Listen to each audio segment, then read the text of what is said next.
Well, hello again, Upward families. This is Weston with VC Family coming to you. Hey, this is our 10th week. We only have a couple more left. This season, we have learned a lot about Paul, his travels, about his friends, about how he shared the good news of Jesus everywhere he went.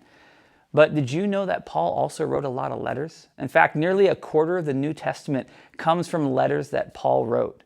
Back then, you got to understand, there was no phones, there was no emails, there was no texting. So when Paul wanted to encourage members of the church, he started these churches. He wanted to encourage them. He wrote letters to them. He could always visit in person. Sometimes he was way too far away, though.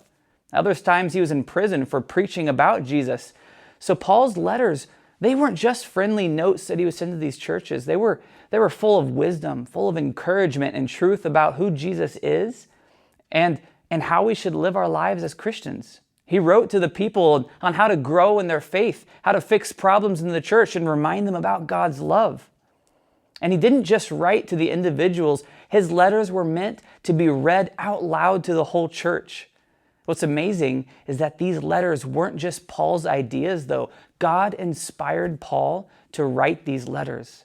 And that's why they're a part of the Bible that we have today. Books like Romans, like Ephesians, like Philippians and Timothy, these were all letters that Paul wrote to his friends in the early church. And guess what? We're still learning from them almost 2,000 years later.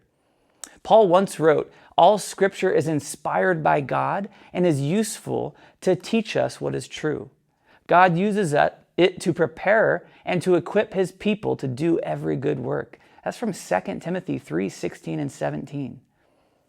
So even though we don't get letters in the mail from Paul, we did get to read his words in the Bible, and they can help us to grow closer and closer to Jesus Christ every single day.